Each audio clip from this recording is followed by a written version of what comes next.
先生说，他只有在4月19号去做胆结石检查，并没有确诊。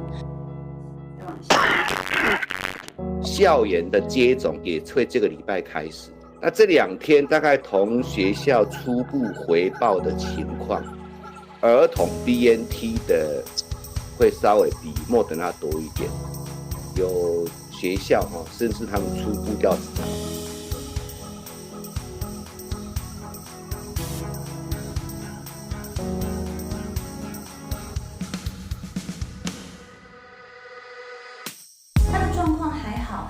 有一些咳嗽，还有鼻塞的状况。不过他说发烧的现象好多了，因为昨天他已经有使用了普拿疼，所以呢稍微压下来了一些。也非常感谢大家的关心。喉咙怪怪的，也不是很痛，就是卡卡的，那会咳嗽、流鼻水，所以就去做个快筛，快筛是阳性。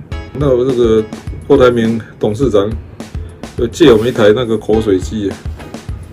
干脆就拿出来做一做了，这个竟然也是阳性啊！跟各位报告一下，因为今天早上起床的时候发现喉咙怪怪的，也不是很痛，就是卡卡的，然后会咳嗽、流鼻水，所以就去做了快筛，快筛是阳性，那已经给大家看过了。然后后来想到这个。郭台铭董事长借我们一台那个口水机，干脆就拿出来做一做了。这个竟然也是阳性所以就联络说，那不然去仁爱医院。刚好因为我的随扈上个礼拜确诊隔离出来了所以只有那个确诊过的随扈载我去仁爱医院去做 PCR。因为那个地方今天去蛮惊讶，竟然没什么人，网络预约，然后就直接带健保卡去，就咚5分钟就全部做完了。所以现在就是等结果出来。不过还好了，这个除了会咳嗽以外，其他还没有什么太明显的症状。好，谢谢大家。这种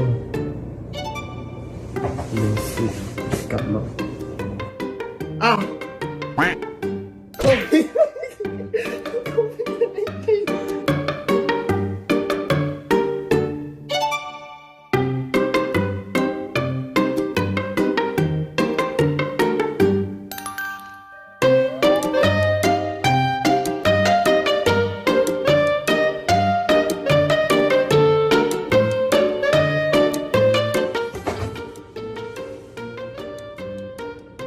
这种